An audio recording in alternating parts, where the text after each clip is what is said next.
Bonjour à tous, on se retrouve aujourd'hui, donc vendredi 2 décembre, pour le second vlogmas de notre série du mois de décembre. Donc comme vous l'avez vu au démarrage de la vidéo, j'ai ouvert la deuxième case de mon calendrier de l'Avent, donc de Mystic Aroma. Et je vais vous montrer plus en détail. Donc il s'agit d'un nouveau fondant. Et cette fois-ci, c'est la senteur Aloe Vera et fleur d'oranger. Voilà, donc ça sent extrêmement bon et j'ai hâte de la tester. Voilà, donc pour ce deuxième jour. Ensuite, aujourd'hui, petite astuce colo. Donc je vais vous montrer du matériel qui est indispensable pour continuer le coloriage. Donc hier, je vous avais dit qu'il fallait soit choisir entre des feutres ou des crayons de couleur, ou même les deux. Il n'y a pas forcément à faire un choix, vous pouvez utiliser les deux si ça vous dit. Là, on va plus partir du coup sur le côté, si vous utilisez des crayons de couleur.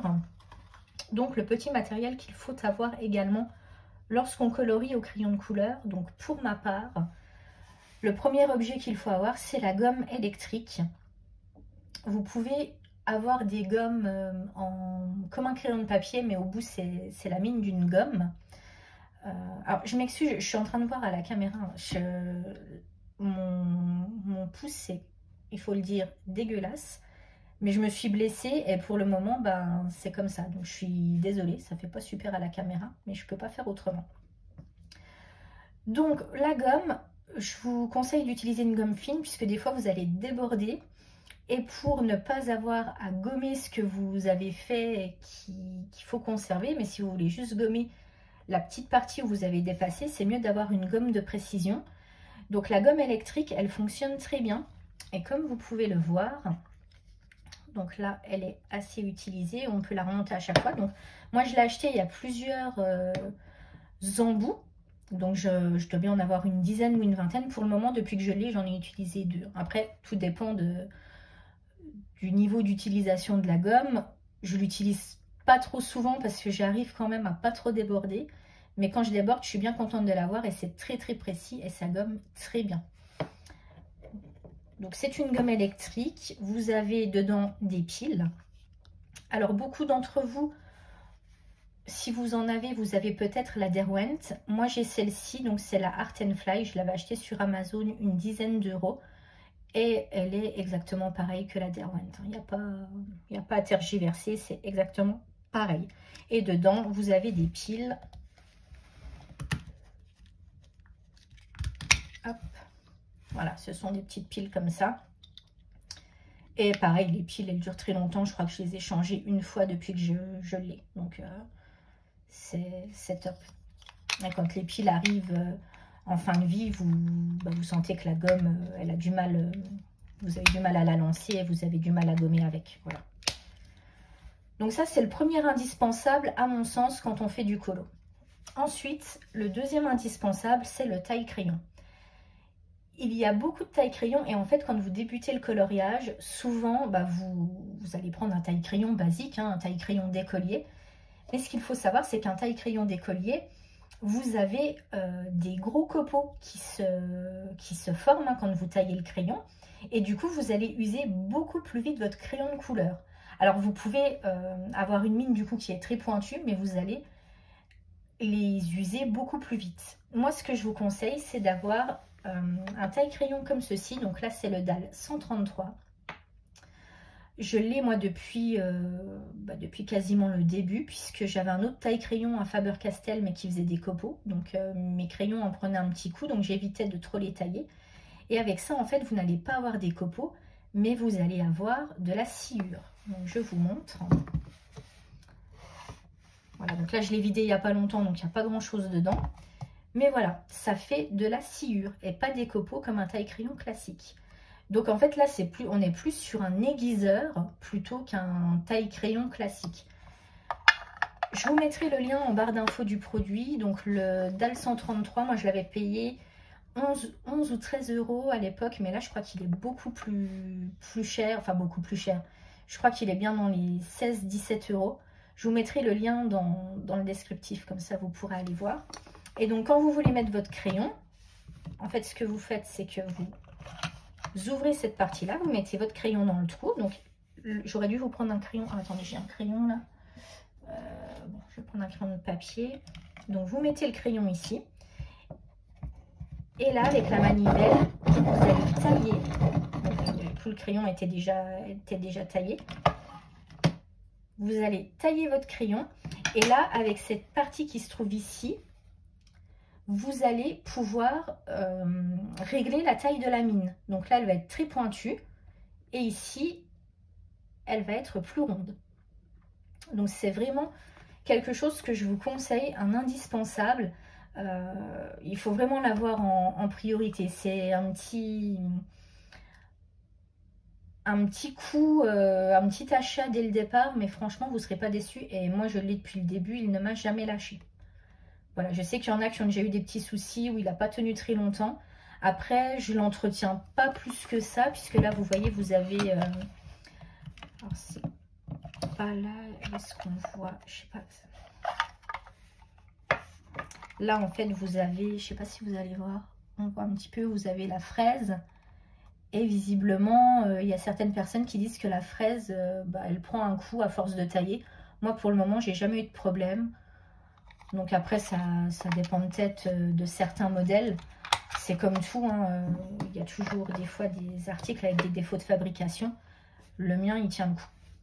Voilà, donc ça, c'était le deuxième indispensable. Ensuite,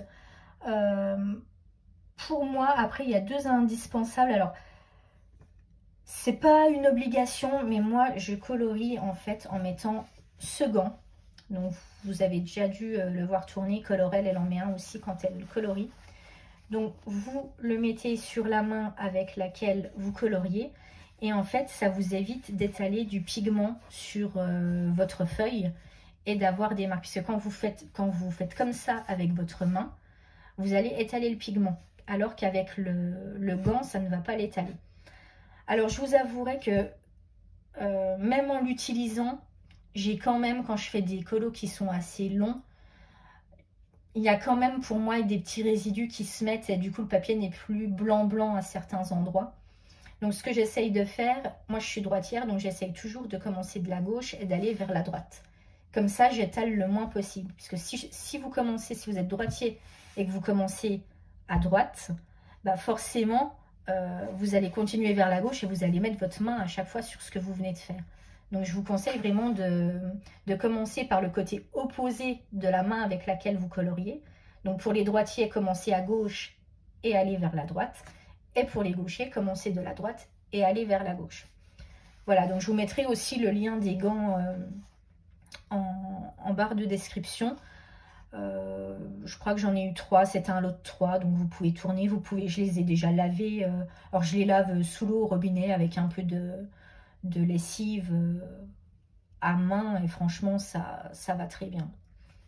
Voilà donc pour cet article là. Et j'ai un dernier indispensable, c'est ce pinceau, donc c'est un pinceau de maquillage hein, que j'utilise en fait pour épousseter les résidus. Lorsque j'ai des petits résidus, donc je viens et j'enlève comme ça avec le pinceau pour ne pas le faire non plus avec la main. Donc ça étale moins de pigment. Ça en étale un petit peu, mais moins. Ça, c'est un pinceau qui vient de chez Action. Je l'ai payé franchement 3 francs 6 sous. Donc c'est pas la peine d'investir dans de la marque ou quoi que ce soit. Prenez vraiment le moins cher. Et vous pouvez également le laver. Moi, je l'ai déjà lavé plusieurs fois. Parce que souvent, quand vous faites... alors surtout des crayons pastel, vous allez avoir beaucoup de résidus. Et des fois là, une fois j'avais fait du bleu. Le pinceau était complètement bleu quand j'époussetais. Donc je le lave après. Une fois qu'il est trop sale, je le lave. Voilà. Donc pour les indispensables, donc on a, comme je vous l'ai dit, la gomme, le taille-crayon, le pinceau et le gant. Voilà, donc ça c'est vraiment des petits indispensables que je vous conseille d'avoir. Ça coûte pas super cher. Vous voyez, des fois il vaut mieux investir même 20 € dans un taille-crayon si ça vous permet d'économiser vos crayons. C'est dommage, surtout quand on a des gammes qui sont assez onéreuses. Le but, c'est de les utiliser le moins vite possible et qu'elles durent dans le temps. Donc, quand on a un aiguiseur, franchement, ça fait le job et on les conserve beaucoup plus longtemps. Pardon. Donc, voilà pour ceci. Ensuite, hier, je ne vous avais pas parlé de mes lectures en cours. J'étais en train de lire le tome 5 d'Agatha Raisin.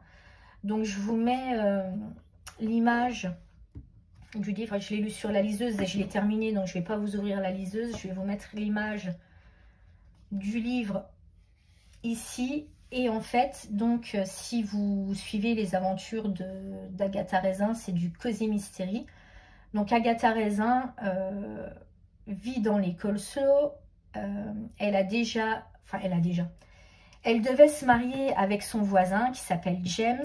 Et en fait, ça ne s'est pas fait. Alors, je ne veux pas tout vous dévoiler parce que si vous ne les avez jamais lus, du coup, je vous laisse un peu la surprise de savoir pourquoi elle ne l'a pas épousé. Mais du coup, en fait, ils auraient dû partir en lune de miel à Chypre. Et en fait, James part tout seul à Chypre et Agatha n'a qu'une idée en tête, c'est de lui courir après pour essayer de le reconquérir. Donc, elle s'envole aussi pour Chypre.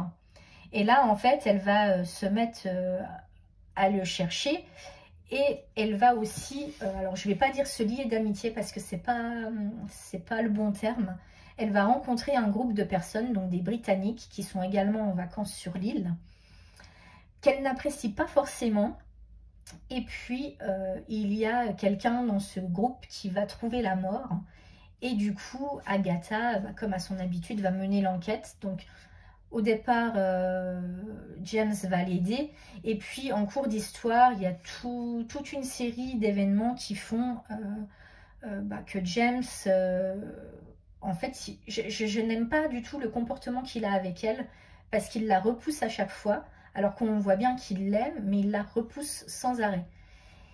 Et dans ce tome, on a envie clairement de mettre une baffe à James, en fait, c'est de lui dire, voilà, embrasse Agatha et réconciliez-vous. Mais en fait, lui, il est vraiment dans une toute autre direction. Et voilà, on a envie de savoir ce qui va se passer par la suite. Donc, je vais continuer Agatha Raisin. Je crois qu'il y a 32 tomes. Donc, c'est très très long. Moi, j'en suis qu'au 5e. Après, ce sont des ouvrages. Sur la liseuse, ça fait 150 pages. Donc, c'est pas très long. Et dans ce tome-là, ce que je n'ai pas trop aimé, il y a beaucoup de descriptions des paysages, de l'histoire de Chypre. Ça prend beaucoup de place. Sur 150 pages, il y a beaucoup de descriptions. Et du coup, ça m'a un petit peu dérangée parce que... Alors déjà, le meurtre met un petit peu de temps à se mettre en place. Et après, ça traîne un petit peu. Et vraiment, tout à la fin, on sait qui est le meurtrier. Ça m'a un petit peu dérangée. Je pense qu'il aurait fallu un petit peu plus d'enquête que de tous ces passages descriptifs. Alors, je ne suis pas contre les passages descriptifs, hein, puisque ça permet de mettre en place l'histoire, de savoir où ça se passe, comment, et de se faire une idée du lieu. Mais très clairement, là, il y en a beaucoup trop et il y a trop de références historiques. C'est un petit peu soporifique par moment. Voilà, donc je ne vous en dis pas plus. Si vous avez déjà commencé les Agatha Raisin, je vous laisse poursuivre avec celui-là. Si vous l'avez déjà lu, mettez-moi en commentaire ce que vous en avez pensé. Et puis, je vous conseille quand même très fortement, j'ai beaucoup apprécié le premier tome d'Agatha Raisin qui s'appelle La quiche fatale. Ça met tout de suite d'entrée, ça vous met dans l'ambiance et ça vous donne envie de lire la suite. Et après, il y a cette fameuse histoire entre James et Agatha. Vous avez aussi envie de savoir ce qui va se passer. Voilà, donc je pense que... Enfin, je ne sais pas, mais j'espère que cette histoire va un petit peu évoluer. Alors moi, je suis un petit peu... Moi, j'ai vu la série Agatha Raisin et du coup, des fois, quand je lis certains tomes, il y a des tomes qui ont été adaptés dans la série. Donc, je sais un petit peu ce qui va se passer. Bon, ils n'ont pas tous été adaptés, donc je vais essayer d'avancer dans mes lectures au fur et à mesure pour voir ce qui se passe. Voilà. Donc, c'est tout pour ce vlog. Demain, je vous mets déjà un, un avant-goût de ce qui va se passer pour pour les indispensables en colo, donc on a eu les feutres, les crayons de couleur. Là, vous avez eu le petit matériel, donc taille, crayon, gomme, gants et pinceau. Et demain, je vous